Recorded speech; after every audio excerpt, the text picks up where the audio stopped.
What is up, everybody? Welcome back to another episode of Chicken Bone Alley, brought to you by SRI Performance, Stock Car Steel and Aluminum, RK Motorsports Consulting, Earl Ramey Racing Engines, and ProFab Headers and Exhausts. What is going on, everybody? I'm David. I'm Sterling. What's up, y'all? We are back after a Labor Day week off. A laboring week off. But I felt like I labored. I ain't even gonna lie to you. It's normally how it works, bro. I ain't kidding. We take off to work. Well, we didn't really take off to work. It just took off to go a lot. A lot. When it's race week at Darlington, I feel like I am wore out. So yes, always seems to be that way. Yes, especially when they move the credential office. You really get a workout. I wish they'd have told me that. Well, we always got to be positive. So at least it wasn't Daytona. At least we weren't walking from the front stretch to the back stretch at Daytona. And I can't say that we probably didn't walk just as much at Charlotte also. Oh, I 100% agree with that, yeah. Something about them credential offices. They keep moving on us. Yes, they sure do. Oh, well. It could be worse. If we're complaining about getting pit passes, through our friends at SRI Performance, we're complaining about that, and something's wrong anyway. So exactly. We just had to walk a little bit. I promised to walk and didn't hurt us. No, it did not hurt. It did not hurt. We needed it. Oh, what's been going on with you? I don't know it, man. Just been working, of course, as always. Trying to kick back and enjoy the weekend a little bit. It was monsooning pretty much on Saturday. See, and it didn't do that here. Like, it didn't. No, everything got canceled. Okay. It canceled the race, canceled everything because it was supposed to. Jackson was supposed to have his opening ceremonies for the Miracle League, but they canceled all that because it was supposed to be raining and terrible. I'm pretty sure we could have raced. I actually went over to Lake City Kartway or Speedway, whatever they call it, that night. They were racing because they hadn't got no rain. Wow. It was. Yeah, I don't understand because it rained. It poured down in Blenheim. That is for sure. It is terrible. We actually went out to the Tobacco Festival in Lake City first thing Saturday morning and watched my niece dance. She was one of them dancing on Main in Lake City, and so we went out there and hung out a while, talked to the track announcer from Darlington over there a little while, Dan E. Lockamy. Yeah. We talked about racing and beach music. Go figure. Yeah, he specializes in those two things. Yeah, and me and him got talking, and he was kind of like, well, we kind of do the same thing. We talk about racing, and we DJ, so. Exactly. I was like, y'all the same person. Y'all the same person. And he said, you want to come on the show sometime? I said, well, you want to come on our show sometime? He said, sure. Oh, cool. That's what we need to do, bro. We need to cross shows. I say we just do it as one show, and both of us put it out. That's what I say. That'd be perfect. Perfect. Fun. Oh, cool deal. So I guess we need to go back a little bit because we weren't on here last week because of Labor Day. We took off.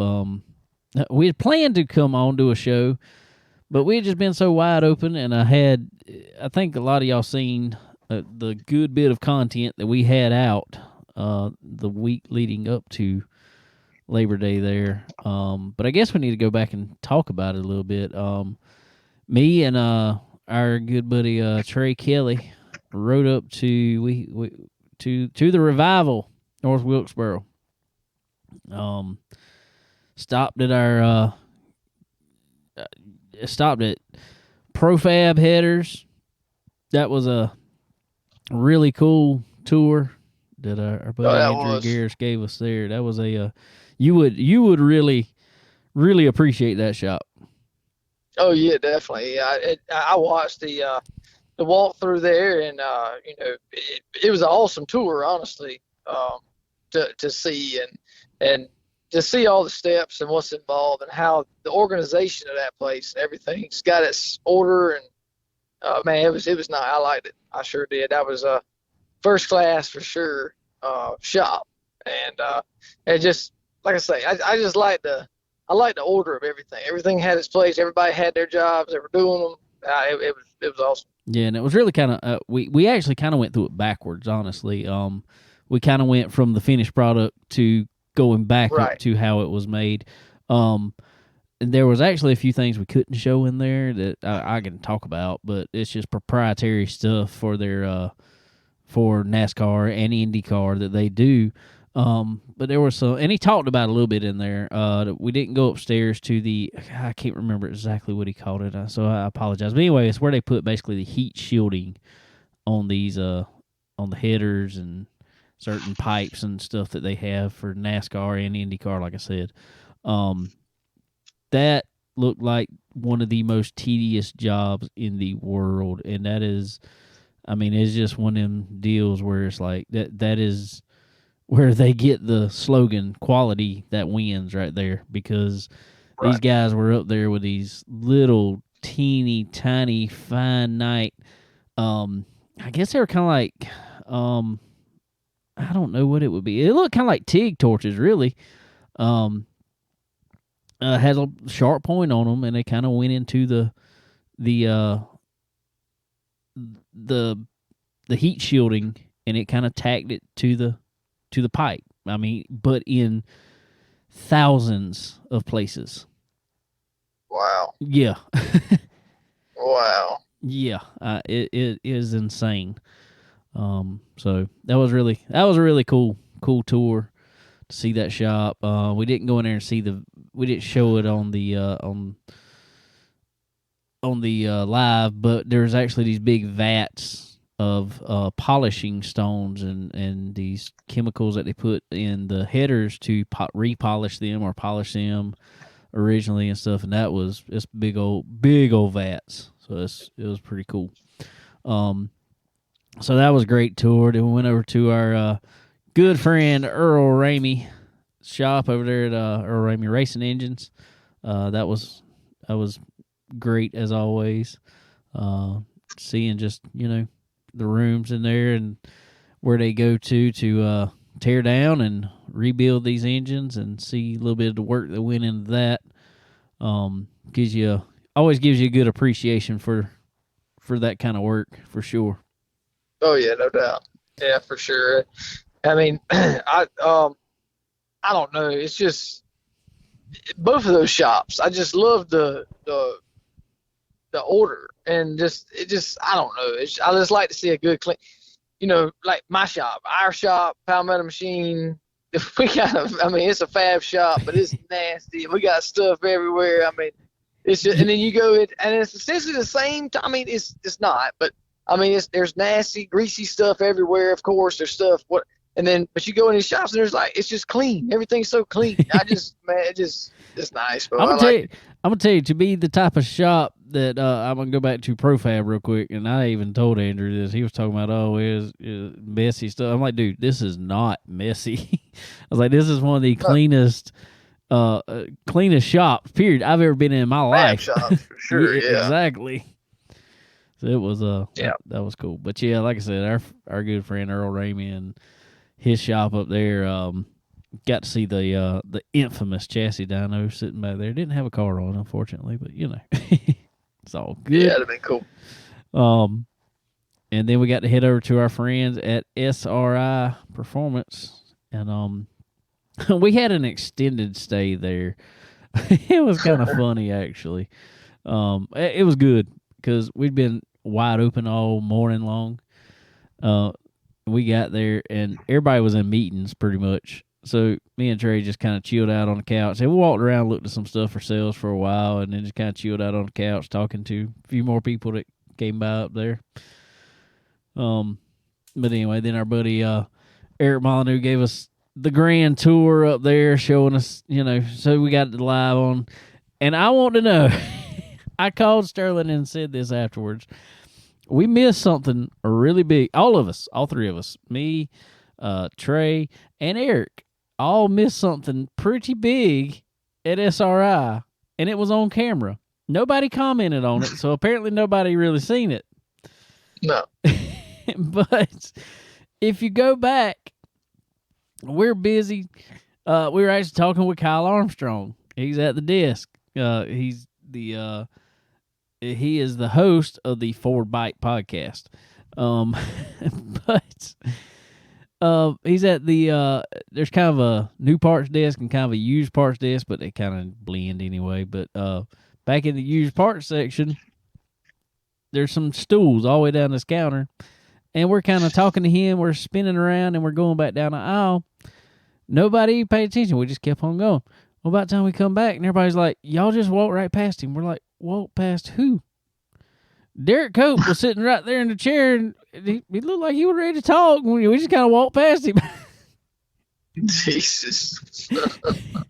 Yeah, man, you got his hopes up. I think we did. No, I apologize. I guess I was just in the moment and didn't.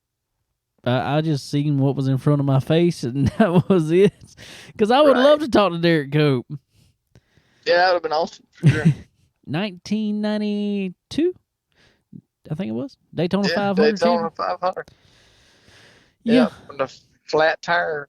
Yep. Dale Sr., I recognize you. That's right. But yeah, we actually talked with Derek Cope in Darlington. Yeah. In the Xfinity garage years ago, and he was awesome. I mean, he took us in.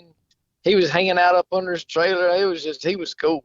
Yeah. So yeah, it would have been cool to hang out with him a little bit there, but he just blends in with the normal folk. So it's all good. I hope he didn't think we was just literally trying to disrespect him. I hope not.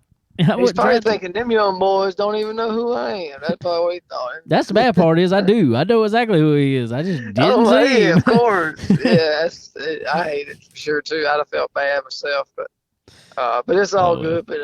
But we got to see all the cool stuff at SRI.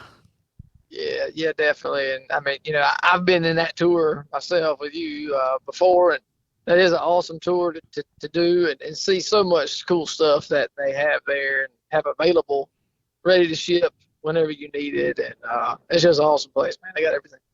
Yeah, for sure. So then, we left there.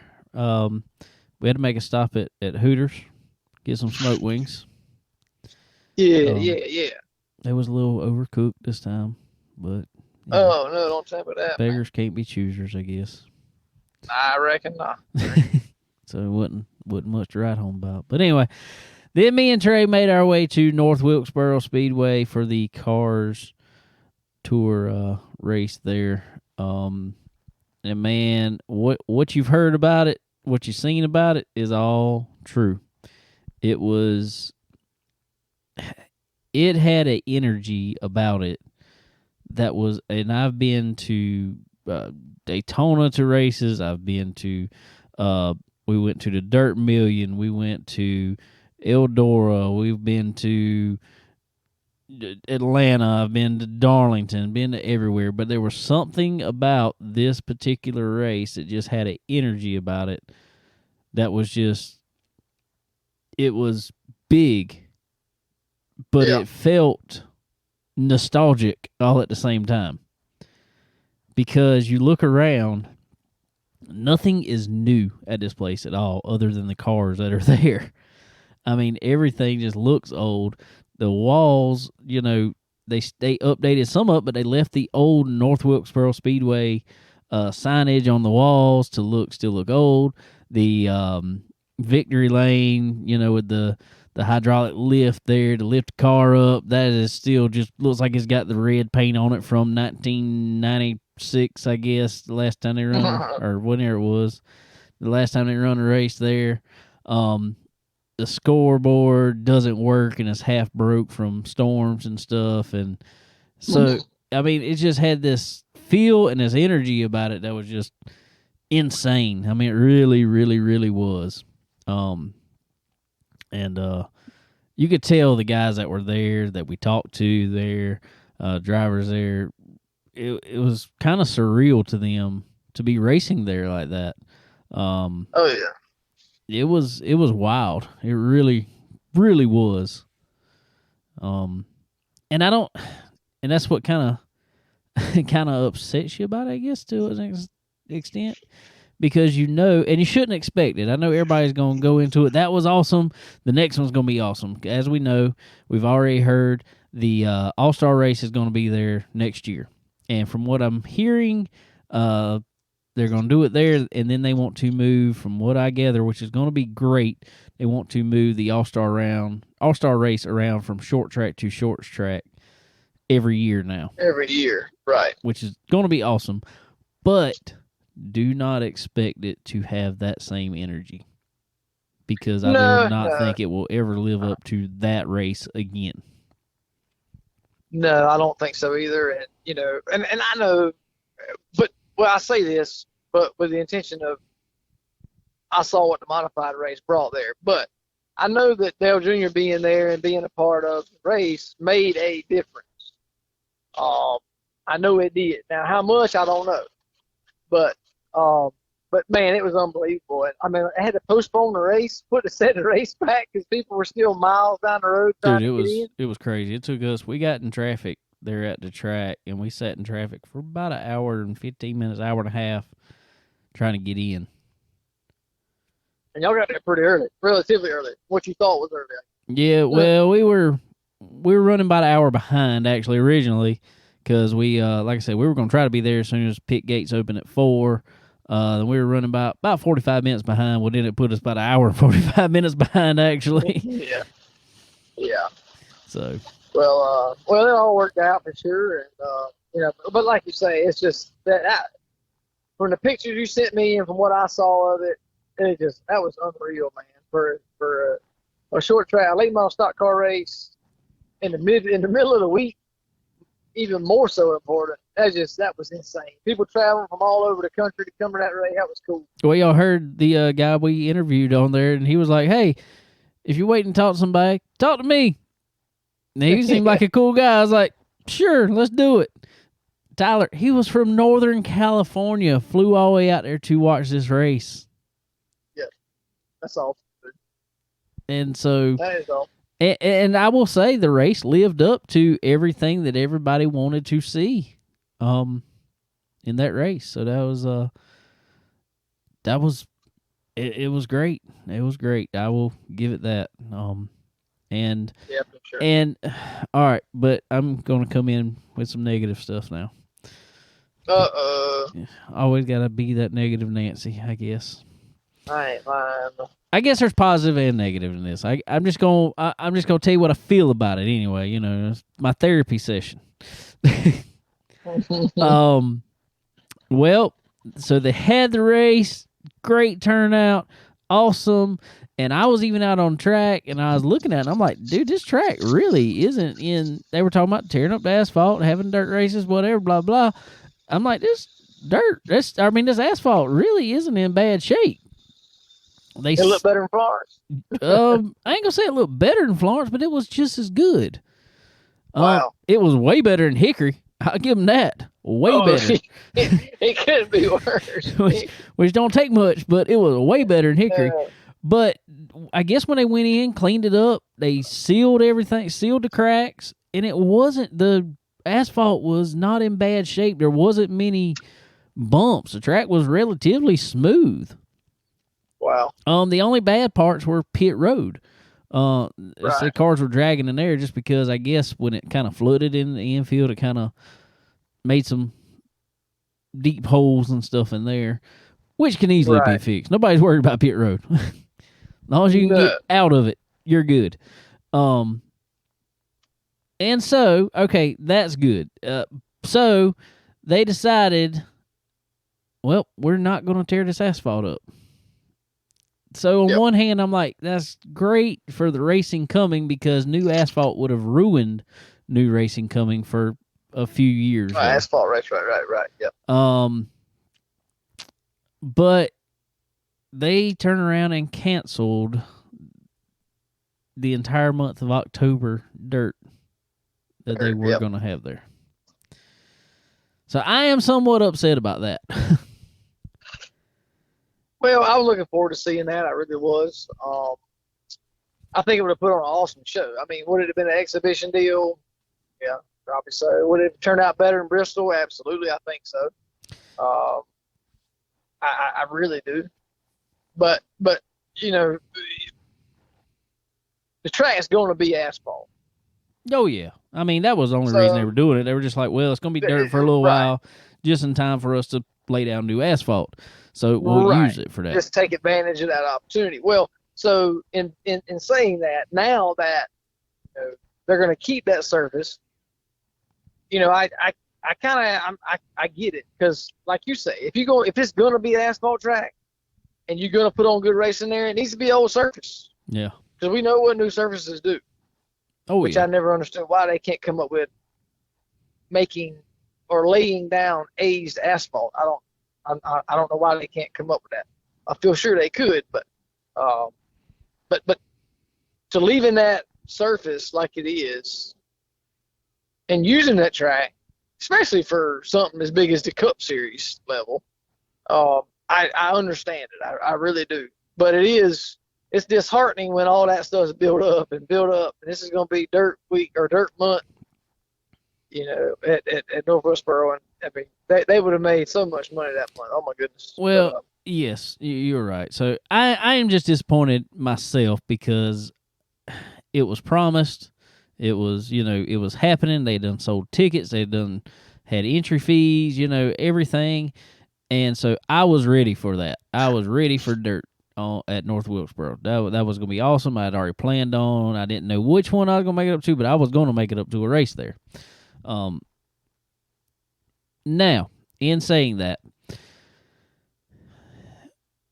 we look at dirt track and we say Bristol was a big, big dirt track. We look at Eldora. Yeah. That's a big dirt track. They're half mile. Yeah. This track is just over 0.6 of a mile, I think it is. Right. Yeah. I don't think a crate motor, honestly, and I hate to say this, but I don't think a crate late model would have held up around there. I think that hanging RPM that it would have had, and what we saw at Bristol, with just constantly blowing motors, probably would have happened at North Wilkesboro.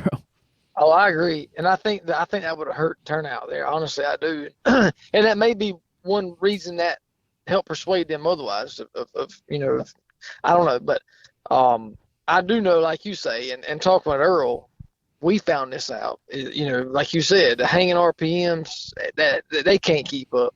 And they ain't nobody gonna go out there and take a chance just on saying they run at North Wilkesboro to go tear up motors. They just ain't gonna do it. Right. Well, and in all actuality, Earl called me. I think it was the next day. I want to say it was something like that. I can't remember. Might have been the next day or that Friday or something like that. Called me, asked me about the track and stuff, and asked me how it was. And I told him. He said, "So how you think dirt's gonna do?" And I told him then. I said, "You better find every motor you can and take it there with you, and you will sell every one of them, because I think it's gonna be tough on motors." Oh yeah. I told him that, and he was like, I had the exact same feeling. so from a logical standpoint, it's probably the best thing. It's just, I don't know.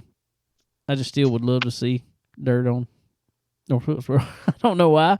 I guess it's one of them things, when I'm promised a race, I want to see it. Oh, well, I love to see dirt on Darlington. I mean, exactly. But I mean, I love to see everything dirt. But I love knowing the fact. Well, I love knowing that they're going to use the track, and considering they're going to use it. Now, if they were going to tear it up, run dirt on it, repave it, and not use it, what good is that? But yeah, I think even you got to ride the momentum. Well, I think so, but that just goes to show you, just like Rockingham. I pass Rockingham all the time. You probably do as well. No. It's sitting there, an awesome racetrack around. There's nothing around it. There's nothing around North Wilkesboro. Nothing. But but nothing. There's probably more around Rockingham than there is in Millersboro. But look at what the racing they put on there, and I think people are starting to see that now, and I just hope it makes a big difference, man. I really do, and you want to go set up the Busch Clash or whatever in LA Coliseum. I didn't see much out of that, but you can go take these tracks that are established already, go take some weed killer out there, take some sealer and fix some cracks here and there, and go have a much better race. Oh, yeah. I mean, that's just my opinion, and I think they're seeing that now. I think that kind of opens some eyes. Dang, we got more people going to a late model stock car race than we do a cut race in some ways. Well, I'm gonna tell you what I think is changing that mindset right now. And we're gonna get into some I guess money talk on it, which everything falls back to money in racing, unfortunately. But let's go to NASCAR. NASCAR went to these 1.5 mile tracks. They could care less what kind of racing it put on. They were just going to 1.5 mile tracks because they could fit 60,000, 100,000 stands or seats at the track. Right. Well, and this isn't no secret. This has been out there for the past couple of years, especially since COVID hit, all that crap. They're no longer worried about people in the stands. And I want to say this, and I probably need to be careful because they want me on a show with them here soon. Our good friends over at Darlington, we were there last weekend. We were there last Sunday, and we're going to get to this. But we kept hearing races sold out. Mm-hmm. Well, I ain't trying to burst nobody's bubble, but they covered up the stands on the backstretch. Yep, they sponsored it. They sponsored the whole back straightaway. Exactly. And two, and I'm not knocking on nobody, but I'm just speaking the truth. We park where everybody parks, Darlington, and there's like 4,000 buses over there of college students that they brought in that, honestly, my opinion, I might be wrong. And if y'all are, please comment and tell me I'm wrong. But they don't have a clue who drives a race car. I'm pretty sure. And I mean, dude, Bo, you saw it as well as I did. It looked like a I don't know. What was a rave. What would you even call it was that? literally a rave out there. It was an EDM concert that they were putting on out there. It was. I couldn't believe it. I couldn't believe what I was seeing with my eyeballs. Darlington. Which was fine if that's what they wanted to do to get them to the track. But the problem is you got to get them in the track. Yeah, they ain't. Yeah, because when we left, them fools was still out there. They was cornholing and drinking and half of them was passed out in the buses. The buses were sitting there running. Yeah. I'm looking on the buses, and they're full of people already. Full. I hate to tell y'all, but this was halfway through the race. We had been out there forever, so we got all our content we were getting, and we're going to come back home and watch the ending on TV. But these people never made it into the racetrack. Nope.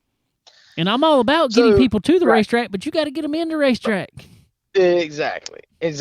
And then, but so I guess where I'm going to that is how are they generating ticket sales? Are they giving them away? Are they? Because I mean, dude, and you saw it, but on these buses were nothing but sorority emblems all the front of these buses. That's it. So, sorority and fraternity emblems. That was all. You can't tell me that honestly. Like I just don't understand. And then I don't know. It's just. And we walked out beside some of them that were that exemplified exactly what we're saying about them. Yes. That's why I'm even more riled up about it, because they don't have no filter on their mouths. No, none at all. In front of public, and so they'd be happy that our little children's wasn't there. That's all I can say. But, yeah. Anyway. I digress, but it's just changed, man. It's just changed. So, but going back to that, or my point was, you go to North Wilkesboro, you ain't busting nobody in North Wilkesboro, No. buddy. They in their own trucks. That's they right. rolling. They ready to go see short track racing. But that's right. You're right. You're 100% right about that. But what I was also getting at about it is they're not worried about putting people in seats anymore. They're more worried about TV numbers now. And they have figured out they can sell bigger advertisement spots, I guess, in these in commercial wise to get bigger TV numbers, get bigger TV money, and they're not necessarily as worried about putting people in the seats anymore. Where a $50 ticket don't matter not much anymore. Right. Exactly. Right. So, right. Which makes sense. Which is good to an extent. Yeah, to an extent. But it is good for the fact you take all the big tracks out of it, the mile and a half, even Darlington, take all that out of it. That is good for the North Wilkesboros, for the I'm gonna say probably South Bostons, the other tracks, the Thompson Speedways and stuff like that. That are gonna, if they're gonna do this short track deal with the All-Star race, that is gonna be awesome for them because they're gonna pack this house with 20,000 seats, and it's gonna look awesome. And they're going to get TV money out of it. So that's going to be awesome for those tracks. Not so much, in my opinion, for the bigger tracks because it looks terrible. It does. It really does. It really does. And, well, and I think you're completely right about that. They don't really care too much at all about what are they trying to get to as far as a fan? Who are they trying to attract now, I guess, is that's my issue with the whole thing. And, like, as far as Cup Series, because, like, dude, it has changed 100%.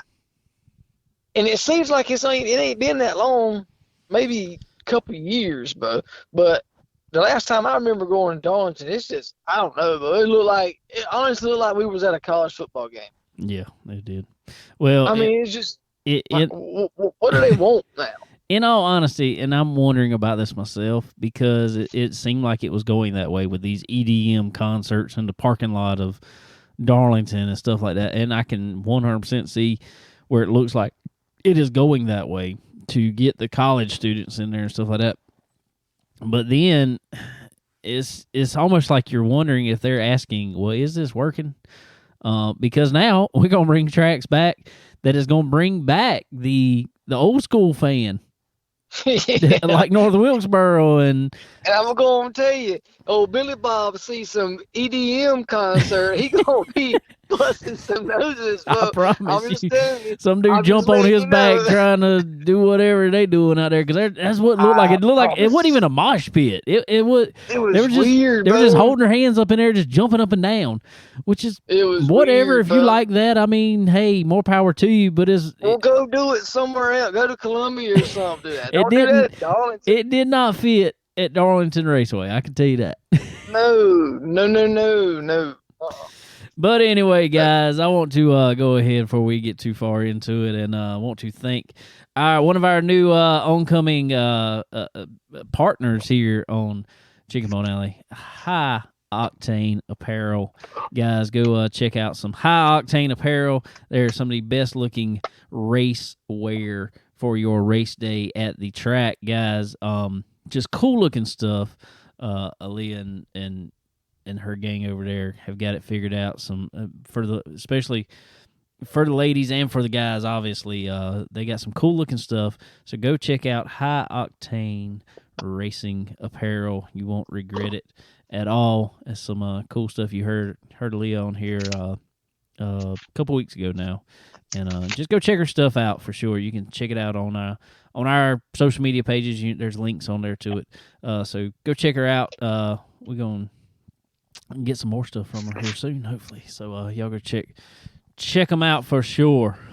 But all right, guys. Well, I reckon before we get too deep in all of our stuff about Darlington and everything else, I guess we need to move on to this week's edition of Hot Laps.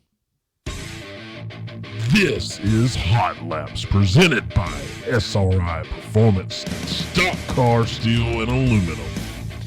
All right, ladies and gentlemen, we are back with another edition of Hot Laps. And today on the phone from Stock Car Steel and Aluminum, Mr. Todd Rohr. What's going on, Todd? Hey, David, how's it going, man? I ain't going to complain much, man. It's another bright, beautiful Monday here in the Carolinas. Can't be too bad, I don't guess. No, man, I love it. Oh, yeah. Well, cool, man. Well, it's good to have you on with us today, and glad to have you, buddy. Yeah, man, I'm happy to be on here. It's a great opportunity, and I was on board as soon as Sasha let me know about it. So, well, good. I'm glad to hear that. So some people just like you got to force them on here. I don't know why. I'm like, we're just talking, having a good time. So I like it when people want to come on here. That's good. Nah, everybody actually has been really good about it and really cool from Stock Car Steel and Aluminum and SRI Performance. So it's been really good this year to get to know everybody from each of these companies, sister companies, I guess we'll say. So Todd, want to get in it with you, man. First of all, what is your position over there at Stock Car Steel and Aluminum? So I do some inside sales and some will call sales, and now I'm really getting into material traceability within the company. A lot of our customers need to know, where the material comes from, how it was originated, and formed, and I pretty much take care of that for us and supply that information to them. So, well, that sounds pretty complex there, because I know some of that stuff can get a little crazy sometimes with some of those materials y'all dealing with. Yeah, no, it can. It's good though. We keep track of everything, and we've really made some good improvements. With tracking our material and making sure that we got good quality control and that our customers are happy. So it's good. For sure. Well, we're definitely going to get back into that, but I just want to ask you a few more, questions more about you. How long have you been at Stock Car Steel? So I've been with the company for about a year and a half now. Before that, I actually lived in Ohio, for 25, 26 years of my life, and I was happy to get the opportunity to move down here with my family and start working at the company. So, good deal. Well, I don't know. I've always wondered what is it. Which I know obviously, Stock Car Steel can make you want to come down there like that. But it seems like a lot of people from Ohio move to the Carolinas. What's going on with that? Well, I tell you what it is, man. The sun just shines so much more here. It's gray and gloomy in Ohio, and it's just way better here, way happier here. So I hear you there, man. Well, it definitely wasn't that way up there this past week up at Eldor. So that was pretty cool. That's always a good spot to be in too. Yeah, September's the best month up there, so they got lucky. There you go. I would tell you, I was up there last year for the Dream, and that was the hottest I've ever. Even being down here, that was a few of the hottest days I've ever had for my life in June up there. It was almost miserable. It definitely gets warm up there. It gets 90s there just like here, but I would say the hottest part of the day was 3 p.m. in Ohio, but here, as long as the sun is out, it just keeps getting hotter. Yeah, that's true. And we think eventually, we're mid-September now, and you sit there thinking like it's got to get a little bit cooler here soon. And I looked today actually at the weather, and it's like, oh, we're cooling down for a couple of days. And back next week we're back in the 90s. So I'm like, well, not this week. Not happening this month. Oh, well, cool, man. Well, what brought you one into the racing side of the business, but also into the steel business? So I've always loved racing. I actually grew up around circle dirt track racing, and my brother raced circle dirt track. I actually raced dirt modified in Ohio, and more so than that, I guess I kind of branched off and raced motocross, ATV motocross, and that was a little more affordable. But just always grew up around it and love anything racing really. So nice. All right. Well, what brought you over to the steel side then? So I just So I had a pretty good job in Ohio, and then COVID hit and ended up getting furloughed and was just looking to get back to work. And, I just applied so much during COVID, like a lot of people who, maybe got furloughed and stuff. And I just told my wife, I said, I'm going to start applying down south because, if something sticks, we'll run with it. So I basically just started calling any racing company or emailing, racing companies. And I got lucky to get this opportunity and we went with it. So we moved. Sweet. Well, we're sure glad to have you down this way, man. But let's go back to your racing career a little bit there, man. Tell us a little bit about it, how you got into it there, and where'd you race at and everything. Yeah, so I guess growing up, my dad had one buddy for sure, Alan Baker.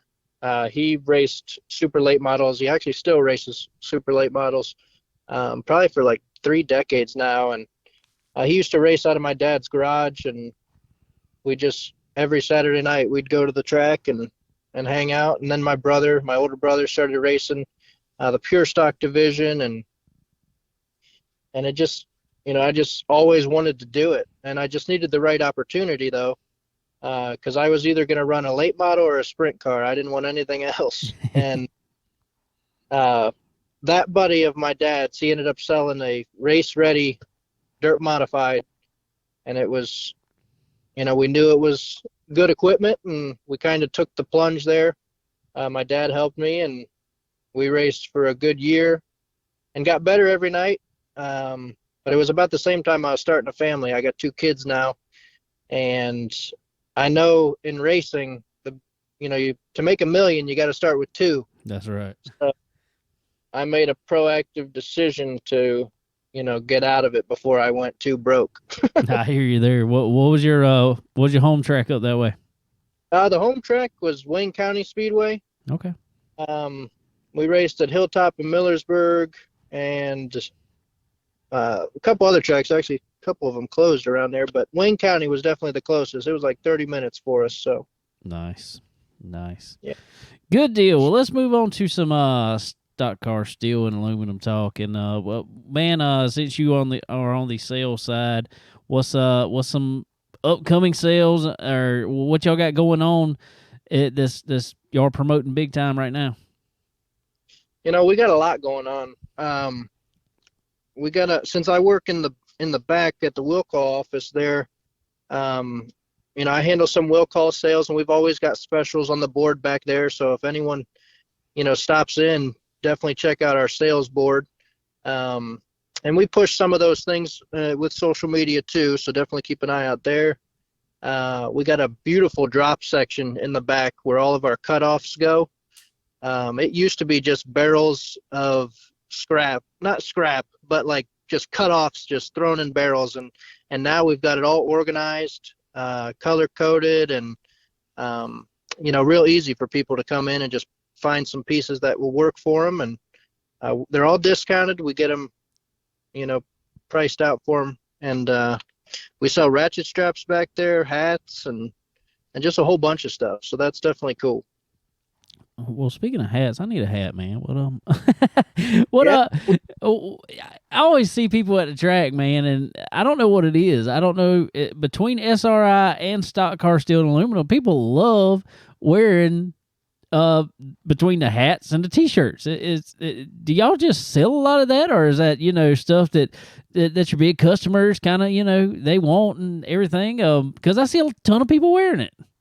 I mean, for the hats, they're Richardson hats, and honestly, the price we sell them at, man, they're priced just great for, what you could buy hats for. Some of them go for $30-$40, and we got hats for $18, man. So they're definitely worth it. And anyone who stops in, I mean, they could be just a Joe Schmo off the road. They want it, and they're nice hats. So that's awesome, man. Well, we know stock car steel and aluminum has celebrated its 25th anniversary, and this past year, I've talked to a lot of guys up there, and COVID and all the supply chain issues were crazy, but to me, it still sounds like things have been going fairly well up there.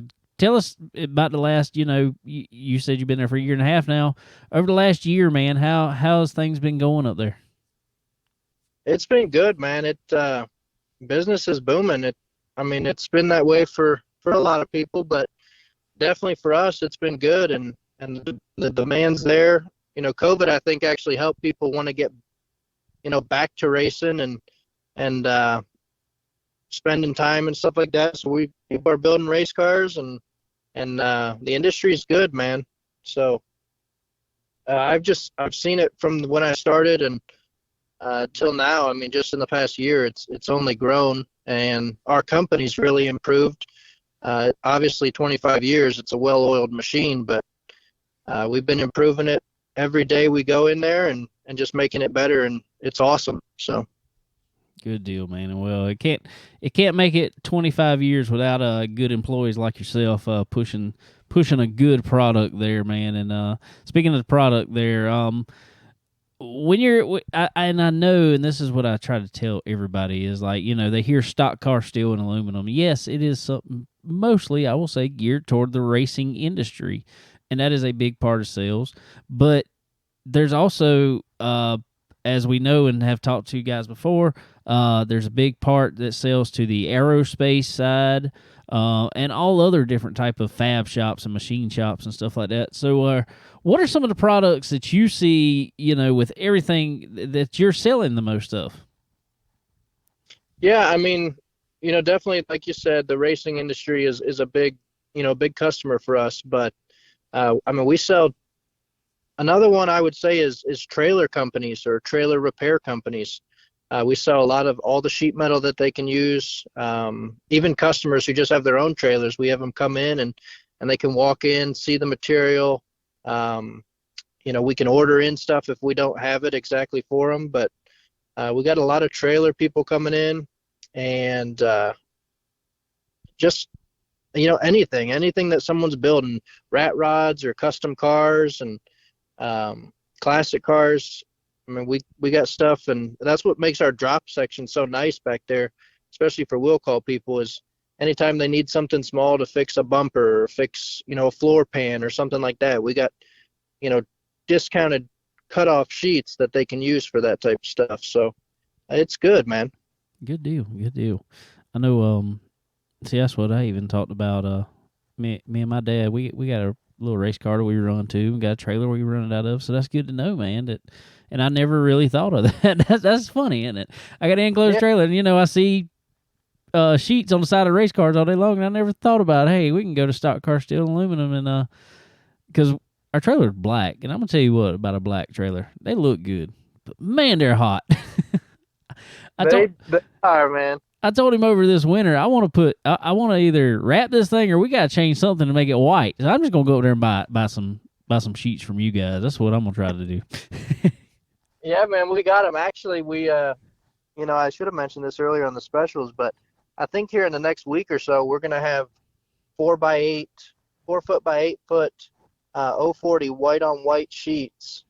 I think we're going to sell them for like $65 to $70 a sheet, which is a steal. That is a steal there, guys. And as we tell all these guys out here every week, we've seen how y'all have driven these cars all year. So there you go. Go get you some. Make them cars look better. Go ahead and stock up for the winter to rebuild that thing and make it look good for next year. Something. Hey, there you go. For sure, it's a limited time. So yeah, people need to get in there and get some white on white sheets. We got a really good deal on them. So good deal, man. Well, tell them while you're at it, man.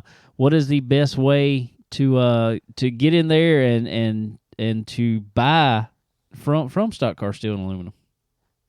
Well, the best way is definitely just give us a call, 704-334-6044, or stop in, man. If you're close by, just stop in and we can sell you anything we got in there. You can email us too, sales@stockcarsteel and aluminum or stockcarsteel.com. Sorry. You can email me too, ROHRT at stockcarsteel.com. We'd be happy to help you. Good deal. Well, speaking of stockcarsteel.com, I'm hearing here in the next month or so, there might be a new look coming to the website. Yeah, we are. We've been working on revamping the website. It's definitely going to be an improvement from our current website. We're going to have an option to pick up in-store or at will call. The current website does not do that, and I know we've had people requesting that, so that's going to be a big upgrade. And it's going to talk a lot easier to our current system, our software system, so it'll be good, man. Sweet. That's always better. Always better to be a little more user friendly there. Oh, well, cool deal, man. Well, that is awesome. That's awesome to have you up. Before we get off, though, man, I want to ask, and I want to put out there, something we probably don't talk about as much on here that we really need to get out of here. Not only does Stock Car Steel offer, all the materials and that you will need to build practically anything, but y'all also offer some light fabrication work there also. Yeah, no, we do. We can shear sheets down to size for you. Any of the sheets we sell, whether it's aluminum or hot roll or cold roll sheets, or hot roll expanded sheets, we can definitely shear them to size for you. We can do grinding and polishing of tubes, squares, round, rectangle tubing. We can get that to specific spec if you need it. So yeah, we can definitely fab some things for you and help you out. Sweet, man. Sweet. So that's good to know, everybody. So when you order your material from there, if you need it, exact materials, they are there to service that for sure.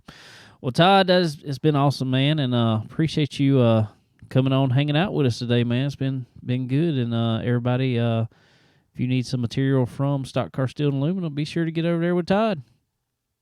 Yeah, no, I appreciate you having me, man. Just if anybody needs anything, give us a call and let us help you out. All right, man. We'll sure appreciate it. All right, everybody. Get with Todd over there at Stock Car Steel and Aluminum. He will get you all the materials that you could possibly ever need to build practically anything from what I see. So, Todd, we sure appreciate it, man. And everybody, this has been this week's edition of Hot Laps. All right. How about it? Y'all just heard it all from Todd there. Stock Car Steel and Aluminum. So I can't say it any better than they can today, guys. So y'all go over to Stock Car Steel and Aluminum. Get all the materials you need for your upcoming projects, guys. And you won't be disappointed at all. Also, same deal every week, guys, at SRI Performance. Y'all just heard us talk about earlier when we did our tour there. And you've seen it. Saw our video of everything there. I mean, I wanted to get one of them used carbon fiber seats that they had in there. I think that would look really good in my legend car. What do you think? I think it'd be perfect, bro. They did not look like a 10-degree seat, though, by no means. I got a 20-degree seat in mine, and it is puts my feet. This looked like a 30-degree or 40-degree seat. You most definitely do not need that. I do not. I'm going to tell you. I'm going to tell you. But if you need it, I'm going to tell you, a street stop would look awesome with one in it. Just saying. I mean, it really would. And I ain't lying, man. You get that and get you some LED gauges from SRI. Put in there, bro. That thing be nasty looking. But look at a cup car while you're sitting in it. You don't even realize it. Were you sitting in a street stop? Nope. It would look. A cup car. It would look exactly like something that should have been racing at North Wilkesboro. Exactly. There you go. So you guys head over to SRI Performance and get up all your goodies that you need from there. And get on the website, www.sriperformance.com.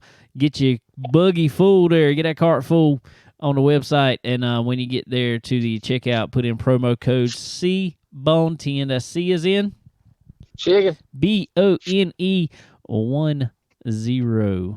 Get yourself 10% off there at time of checkout. And you can't beat that. One of them things you can buy from SRI Performance is what we were talking about earlier with ProFab headers.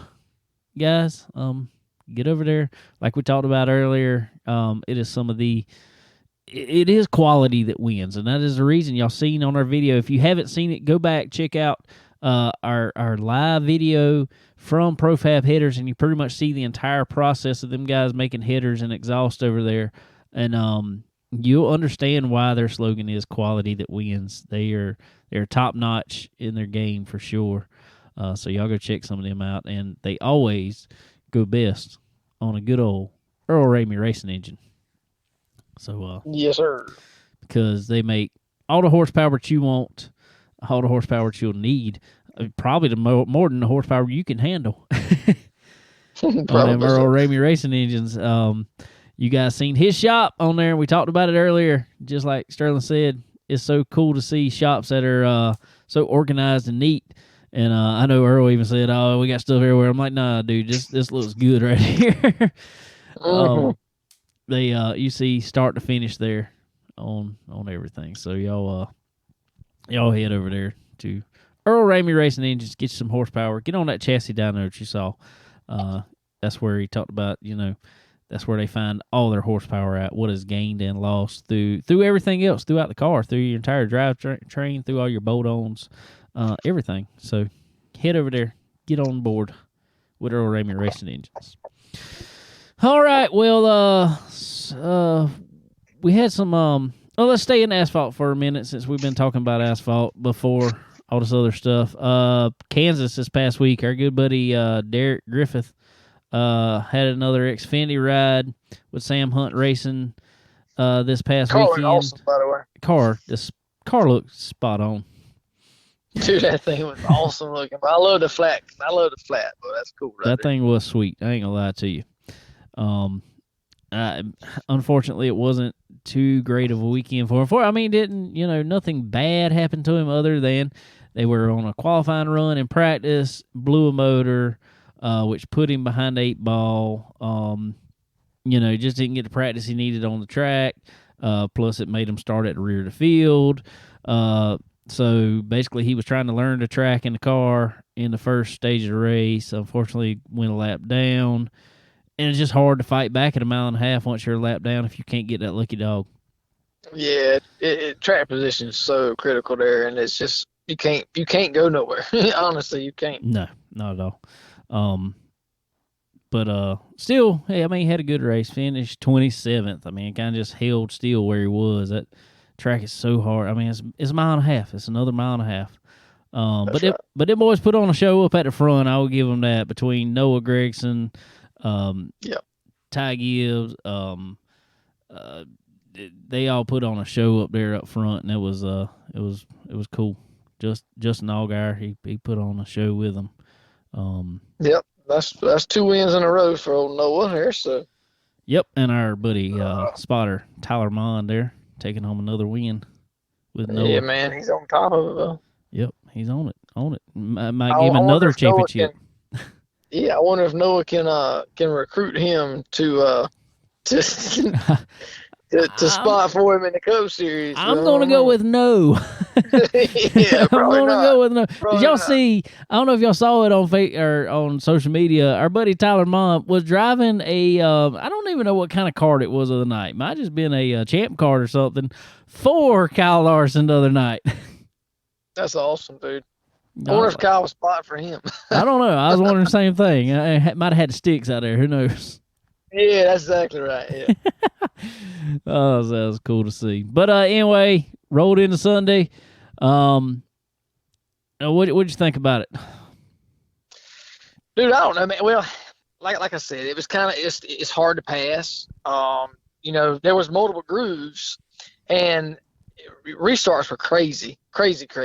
And of course, they're trying to win the race in the 30th lap, running 3 and 4 wide. So, and it kind of freaked me out that, that playoff drivers are doing that, honestly, to me. But I guess they know how critical track position he is and was these mile-and-a-half tracks. Even with this car, and the tire fall off wasn't terrible. I think it was a second or so, I guess. It wasn't terrible. Yeah. So, throughout a tire run, there wasn't that much gaining that anybody could really do. So, but you could definitely tell the long run cars versus short run cars for sure. But like Kyle Larson and there's a few of them. Chase Elliott.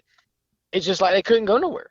Could not. I mean, they could run the bottom and just could not gain that momentum up off the corner. They just couldn't do it. They just stuck. It's like that's where they're gonna run. I mean, there was nothing they could do.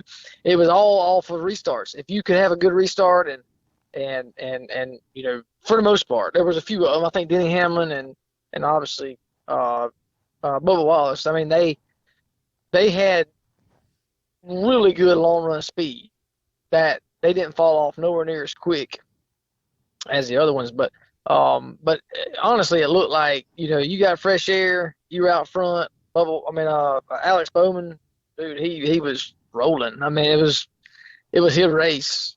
Well, and I Tyler Reddick was out front. He was rolling good too. Oh yeah, if he hadn't had that flat tire, I think it'd have been his, man.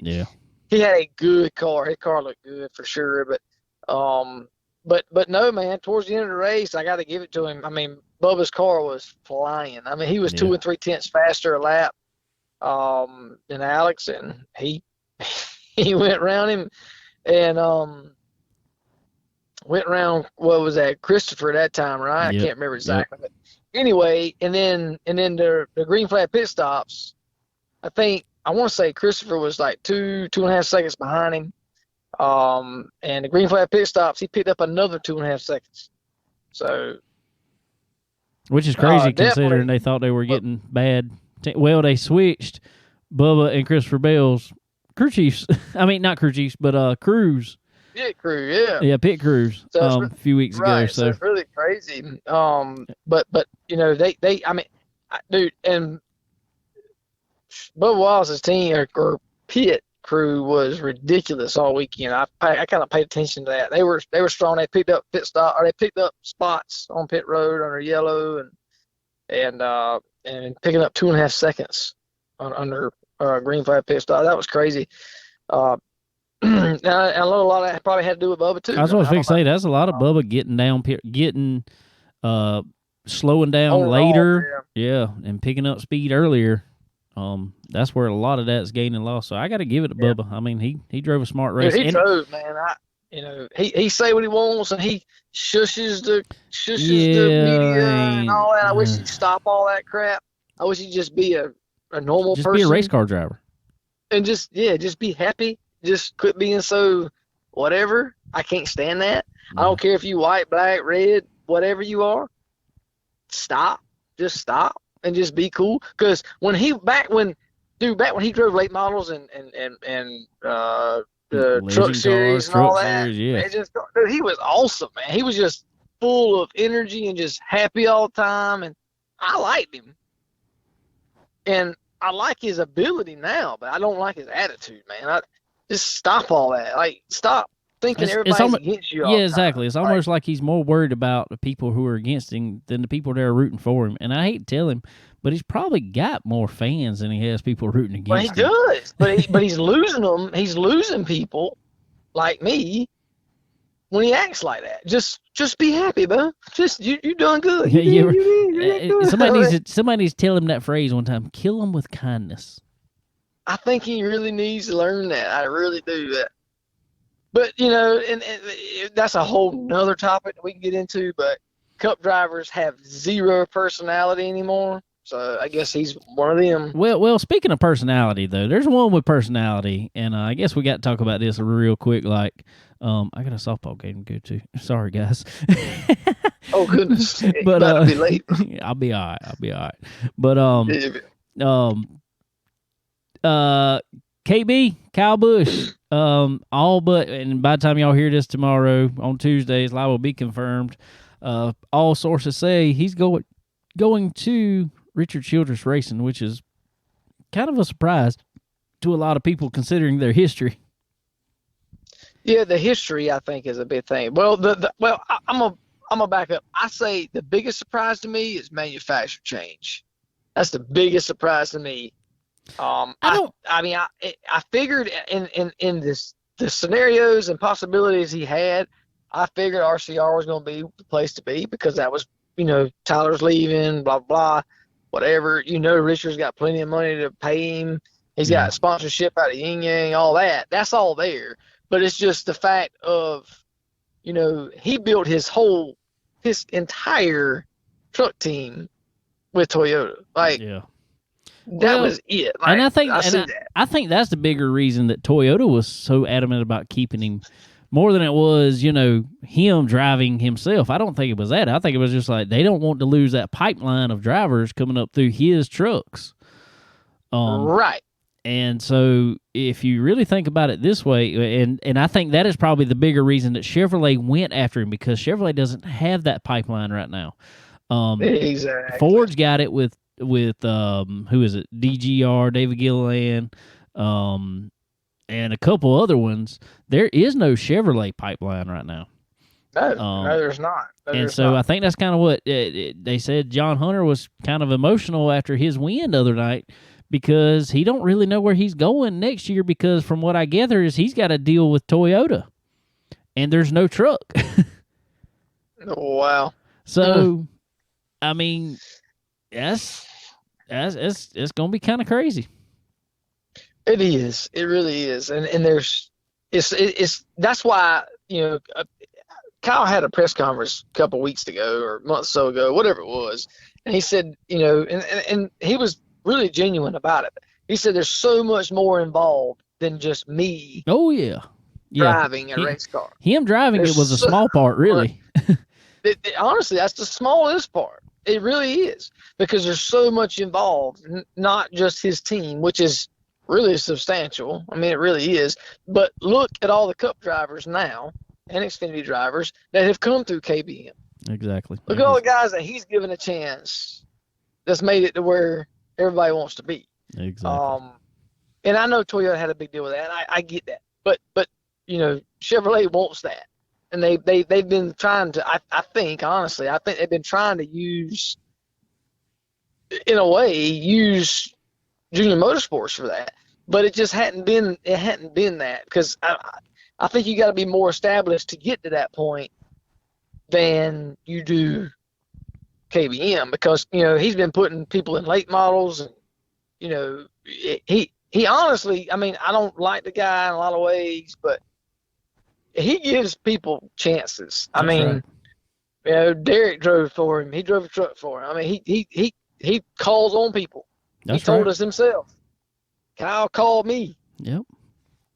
So he sees the talent, and he wants to build that throughout the sport. So, like you said, I think that's huge for Chevrolet. I don't know that RCR, I don't know that Richard had that whole money mind standpoint, but I think Chevrolet pushed that more so. Yeah, and I really believe that he burnt that bridge with Rick Hendrick years ago, and how he he said that, but do you know that him and Rick are actually neighbors now?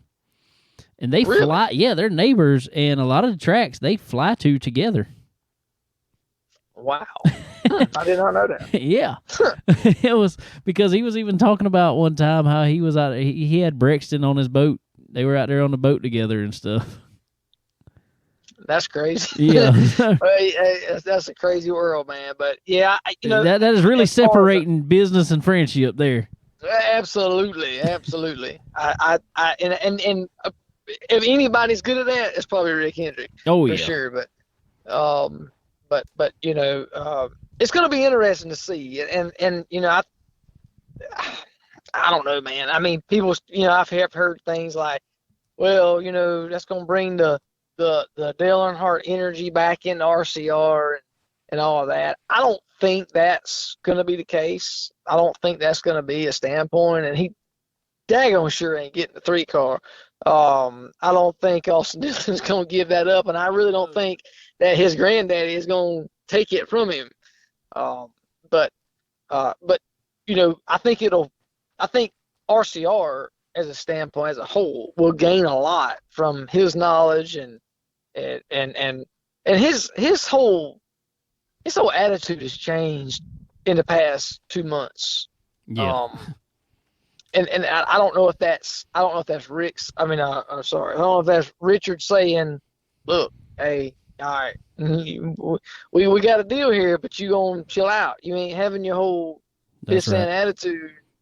Maybe that's, I don't know, but things have changed with him for sure. Well, I don't know if it's him so much or a sponsor that they've got that is saying that. Yeah, that may be. That may be it. That may be it. I think that's a It may big be, reason that Mars left. They just eventually got Right. tired of it after so long. It may be the anger management number 8. I don't know what it's called. Exactly. But it's Oh, well, also, guys, we'd be remiss not to mention anything about it. There's been a lot of asphalt talk this week. But World 100 weekend was this past weekend, and go figure, Jonathan Davenport put on a show for him. Now, Brandon Overton did go out, win the last portion of the dream there. Yeah. If it wouldn't have been for... Well, see, that's normal because he picked up where he left off last year. Exactly. which 3 dream he wins should've in a won that row. race last year, right. He should have won that race last year, and it got rained out, so that makes sense. Yeah, Exactly. that's good. Exactly. Oh, well, guys. Well, like I said, I got to go play a softball game. I got about 3 minutes to get there, so that's good.